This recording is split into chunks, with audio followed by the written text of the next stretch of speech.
मौनी अमावस्या पर महाकुंभ में 4 करोड़ लोगों ने लगाई आस्था की डुबकी। भगदड़ जैसे हालातों पर पीएम और सीएम ने संवेदना प्रकट की। कहा, अफवाहों पर ध्यान न दे श्रद्धालु। पंजाब के राज्यपाल व यूटी प्रशासक गुलाब चंद कटारिया ने चंडीगढ़ में अत्याधुनिक सुविधाओं वाले 2 फॉरेंसिक वाहनों को दिखाई हरी झंडी। कहा, आपराधिक मामलों की जांच में आएगी तेजी। और यमुना के पानी में जहर वाले बयान पर मुश्किल में फंसे केजरीवाल। चुनाव आयोग ने नोटिस जारी कर मांगा जवाब। भाजपा ने कहा, डरा रहे हैं केजरीवाल। कांग्रेस ने भी आप संयोजक से मांगे सबूत। नमस्कार, चंडीगढ़ से आपका स्वागत है। मैं हूं आरजू। अब समाचार विस्तार से। प्रयागराज महाकुंभ में भगदड़ जैसी स्थिति पर प्रधानमंत्री नरेंद्र मोदी ने एक्स पर लिखा है कि प्रयागराज महाकुंभ में हुआ हादसा अत्यंत दुखद है। इसमें जिन श्रद्धालुओं ने अपने परिजनों को खोया है, उनके प्रति मेरी गहरी संवेदनाएं हैं। इसके साथ मैं सभी घायलों के शीघ्र स्वस्थ होने की कामना करता हूं। स्थानीय प्रशासन पीड़ितों की हर संभव मदद में जुटा हुआ है। इस सिलसिले में मैंने मुख्यमंत्री योगी आदित्यनाथ से बातचीत की है। मैं लगातार राज्य सरकार के संपर्क में हूं। मौनी अमावस्या के पावन स्नान पर्व के अवसर पर संगम में पवित्र डुबकी लगाने पहुंचे श्रद्धालुओं से मुख्यमंत्री योगी आदित्यनाथ सहित प्रमुख संतों ने अपील की है कि श्रद्धालु अफवाहों पर ध्यान न दें। मुख्यमंत्री ने कहा कि आप जिस घाट के समीप हैं वहीं स्नान करें। माननीय गृह मंत्री जी ने, माननीय राष्ट्रीय अध्यक्ष भारतीय जनता पार्टी श्री जेपी नड्डा जी ने, माननीय गृह मंत्री श्री अमित शाह जी ने भी और प्रदेश की माननीय राज्यपाल श्रीमती आनंदीबेन पटेल जी ने भी लगातार जानकारी लेकर के सभी के कुशल क्षेम और सकुशल स्नान कराने के बारे में निरंतर रिपोर्ट ले रहे हैं। हम लोगों की प्रातःकाल से ही श्रद्धालुजन जो भी आए हैं वे स्नान कर सकें, इसके लिए यहाँ पे उच्च स्तरीय बैठक भी चल। मुख्यमंत्री ने महाकुंभ में हुए हादसे की जानकारी देते हुए बताया कि घायलों को अस्पतालों में भर्ती करवाया गया है। मौनी अमावस्या पर स्नान को लेकर महाकुंभ में अब हालात सामान्य हैं। संगम घाटों पर करोड़ों श्रद्धालु साधु संत स्नान कर रहे हैं। पुलिस प्रशासन हाई अलर्ट पर है। प्रयागराज के रेलवे स्टेशन, बस स्टैंड से लोगों को अलग अलग घाटों की ओर डाइवर्ट किया जा रहा है। मौनी अमावस्या के मौके पर संगम नगरी में करोड़ों श्रद्धालु आस्था की डुबकी लगाने आए हैं। आज सुबह 11 बजे तक करीब 3.25 करोड़ लोग स्नान कर चुके थे। प्रयागराज में मौनी अमावस्या पर महाकुंभ का दूसरा अमृत स्नान चल रहा है। निर्वाचन आयोग ने भाजपा और कांग्रेस की शिकायत पर आम आदमी पार्टी के संयोजक अरविंद केजरीवाल को नोटिस जारी कर दिया है। आयोग ने आप संयोजक से आज रात 8 बजे तक जवाब मांगा है। केजरीवाल ने एक साक्षात्कार में हरियाणा सरकार द्वारा यमुना नदी को जहरीला बनाने का आरोप लगाया था। आयोग ने कहा कि दिल्ली जल बोर्ड की रिपोर्ट में यमुना जल को जहरीला बनाने का कोई उल्लेख नहीं है। आयोग ने चिंता जताई है कि केजरीवाल के आरोपों से गंभीर परिणाम हो सकते हैं। इनमें क्षेत्रीय समूहों के बीच दुश्मनी, पड़ोसी राज्यों के निवासियों के बीच तनाव और पानी की कमी की आशंका से कानून व्यवस्था को भी नुकसान हो सकता है। चुनाव आयोग ने केजरीवाल से आज रात 8 बजे तक सबूत देने को कहा है। नोटिस में कानूनों की धाराओं का जिक्र है। इनमें भारतीय न्याय संहिता की धारा 196 यानी कि रहने की जगह के आधार पर दुश्मनी फैलाना, धारा 197 यानी राष्ट्रीय एकता के लिए हानिकारक आरोप और धारा 353 यानी कि जनता को गुमराह करना शामिल है। इन सभी धाराओं में 3 साल तक की जेल हो सकती है। इसके अलावा जनप्रतिनिधित्व अधिनियम की धारा 123(4) भी लग सकती है। इस मामले में दिल्ली में उप राज्यपाल वीके सक्सेना ने दिल्ली की सीएम आतिशी को पत्र लिखकर अरविंद केजरीवाल के बयान पर आपत्ति जताई है। उन्होंने अपने पत्र में लिखा है कि पीने के पानी जैसे संवेदनशील मुद्दे पर दूसरे राज्य सरकार पर जहर देने और नरसंहार जैसे झूठे, भ्रामक और तथ्यहीन आरोप जनता को भ्रम उत्पन्न करने की क्षमता रखते हैं। इसमें 2 पड़ोसी राज्यों के बीच वैरभाव भी उत्पन्न हो जाएगा। मुझे उम्मीद है कि दिल्ली की मुख्यमंत्री होने के नाते आप जन कल्याण और शांति के हित में ऐसी भ्रामक, खतरनाक और निराधार बातें नहीं कहेंगी। पंजाब सरकार की ओर से पिछड़ी श्रेणियों और आर्थिक रूप से कमजोर वर्गों के कल्याण के लिए आशीर्वाद योजना के तहत चालू वित्त वर्ष के दौरान 12 करोड़ 66 लाख रुपए की राशि जारी की गई है। इस बारे में जानकारी देते हुए सामाजिक न्याय, अधिकारिता और अल्पसंख्यक मंत्री डॉक्टर बलजीत कौर ने बताया कि आशीर्वाद योजना के तहत जिला बरनाला, फरीदकोट, फिरोजपुर, फतेहगढ़ साहिब, फाजिलका, गुरदासपुर, होशियारपुर, जलंधर, मानसा, पटियाला, रूपनगर, SAS नगर, संगरूर, मलेरकोटला और तरनतारन के वर्ष 2023-24 और वर्ष 2024-25 के पिछड़ी श्रेणियों और आर्थिक रूप से कमजोर वर्गों के लाभार्थियों के लंबित आवेदनों जो कि साल 2024-25 के दौरान आशीर्वाद पोर्टल पर प्राप्त हुई थी, उन्हें 12 करोड़ 66 लाख रुपए जारी किए गए हैं। इस राशि के जारी होने से पिछड़ी श्रेणियों और आर्थिक रूप से कमजोर वर्ग के 2483 लाभार्थियों को लाभ मिलेगा। डॉक्टर बलजीत कौर ने बताया कि आशीर्वाद योजना के लाभ लेने के लिए आवेदक पंजाब का स्थायी निवासी होना चाहिए और परिवार गरीबी रेखा से नीचे हो। साथ ही आवेदक अनुसूचित जाति, पिछड़ी श्रेणियों और अन्य आर्थिक रूप से कमजोर परिवारों से संबंधित हो। परिवार की कुल वार्षिक आय 32,790 रुपये से कम होनी चाहिए। इससे परिवार की 2 बेटियां इस योजना का लाभ उठा सकती हैं। उन्होंने कहा कि वित्तीय सहायता की अदायगी सीधे लाभार्थियों के बैंक खातों में की जाती है। पंजाब के राज्यपाल व यूटी प्रशासक गुलाब चंद कटारिया ने आज चंडीगढ़ स्थित पुलिस मुख्यालय में अत्याधुनिक सुविधाओं वाले 2 फॉरेंसिक वाहनों को हरी झंडी दिखाकर रवाना किया। इस दौरान उन्होंने कहा कि इन वाहनों के पुलिस विभाग के दस्त में शामिल होने से आपराधिक मामलों की जांच में तेजी आएगी। उन्होंने कहा कि चंडीगढ़ पुलिस प्रशासन की अपनी त्वरित कार्रवाई और कार्यशैली के लिए गृह मंत्री अमित शाह और प्रधानमंत्री नरेंद्र भी प्रशंसा कर रह चुके हैं। अब पुलिस के पास इस तरह के कुल 4 वाहन हो जाएंगे। जिस ढंग से चंडीगढ़ ने 3 आपराधिक कानूनों को लागू कर देश में मिसाल कायम की है, उससे उन सुविधाओं से और पारदर्शिता आएगी। हमारे साधन बढ़े हैं। पहले फॉरेंसिक लैब होती नहीं थी, अब फॉरेंसिक लैब भी होती है।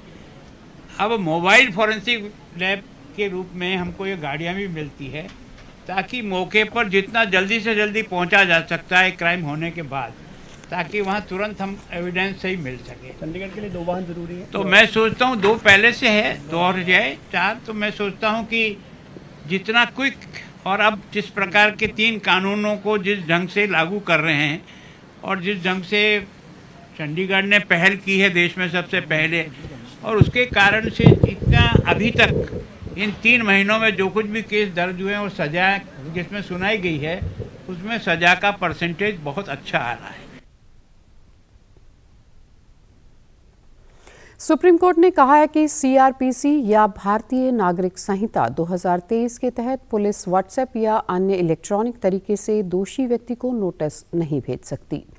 न्यायमूर्ति MM सुंदरेश और न्यायमूर्ति राजेश बिंदल की पीठ ने सभी राज्यों और केंद्र शासित प्रदेशों को निर्देश दिया है कि वे पुलिस को CRPC की धारा 41A या BNSS की धारा 25 के तहत नोटिस भेजने के लिए केवल उन्हीं माध्यमों से नोटिस जारी करने के निर्देश दे जिनकी कानून के तहत मंजूरी हो। अदालत ने कहा कि यह पूरी तरह स्पष्ट है कि व्हाट्सएप या अन्य इलेक्ट्रॉनिक तरीकों से नोटिस भेजना CRPC या BNSS के तहत मान्यता प्राप्त और निर्धारित सेवा के तरीके के विकल्प नहीं हो सकते।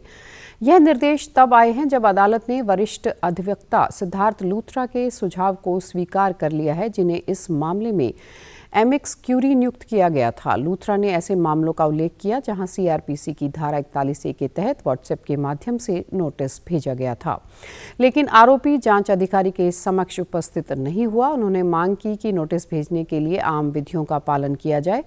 सुप्रीम कोर्ट ने हाईकोर्ट के रजिस्ट्रार जनरलों, सभी राज्य और केंद्र शासित प्रदेशों के मुख्य सचिवों को 3 सप्ताह में अनुपालन सुनिश्चित करने का निर्देश दिया है। भारतीय अंतरिक्ष एवं अनुसंधान संगठन इसरो ने श्रीहरिकोटा से ऐतिहासिक 100वां प्रक्षेपण सफलतापूर्वक किया है। आंध्र प्रदेश के श्रीहरिकोटा में आज सुबह 6:23 पर NVS-2 को ले जाने वाले GSLV F-15 को सफलतापूर्वक लॉन्च किया गया। इसरो ने इस कामयाबी को लेकर कहा कि भारत अंतरिक्ष नेविगेशन में नई ऊंचाइयों पर पहुंच गया। NVS-2 उपग्रह 2250 किलोग्राम का है, जो कि स्वदेशी नेविगेशन है। लॉन्च के बाद इसरो के अध्यक्ष वी नारायणन ने कहा कि आज हमने एक ऐतिहासिक उपलब्धि हासिल की है। उन्होंने कहा कि इसरो की टीम की कड़ी मेहनत और टीम वर्क से इसरो का 100वां प्रक्षेपण सफलतापूर्वक पूरा हुआ है। राष्ट्रीय अंतरिक्ष एजेंसी अगले 5 वर्षों में 100 मिशन लॉन्च करने के लिए काम करेगी। 2025 has been successfully accomplished with GSLV F-15 launch vehicle precisely injecting the navigation satellite NVS-02 in the required intended orbit. This mission is the 100th launch from our launch pads, which is very significant milestone of India. Our space program was conceived and started by visionary leader Professor Vikram Sarabhai and taken forward by generations of leaders.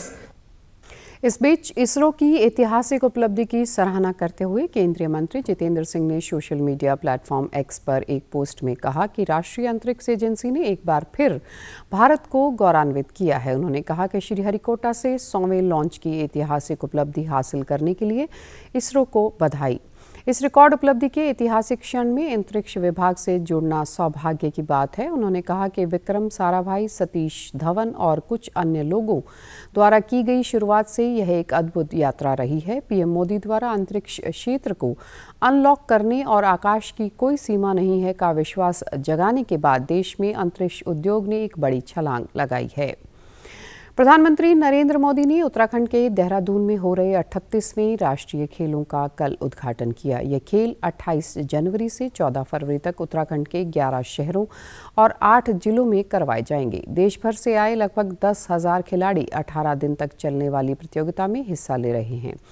इस बार राष्ट्रीय खेलों में पहली बार योग और मलखम्ब को भी शामिल किया गया है। इस साल के इन राष्ट्रीय खेलों की थीम ग्रीन खेल रखा गया है, जिससे वातावरण की सुरक्षा पर जोर दिया गया है। मुख्य स्थान के पास एक खेल जंगल बनाया गया है, जहां खिलाड़ी और मेहमान 10,000 से ज़्यादा पौधे लगाएंगे। इस मौके पर प्रधानमंत्री नरेंद्र मोदी ने कहा कि राष्ट्रीय खेल एक भारत श्रेष्ठ भारत की भावना को प्रदर्शित करने के लिए एक बेहतरीन मंच है। देश के कोने कोने से इन खेलों में पहुंचे हजारों नौजवान उत्तराखंड में अपने कौशल का प्रदर्शन करेंगे। एक प्रमुख माध्यम मानते हैं।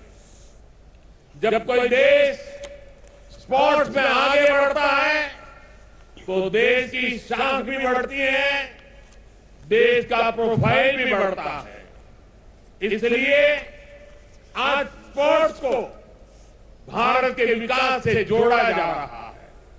हम इसे भारत के युवाओं के आत्मविश्वास से जोड़ रहे हैं।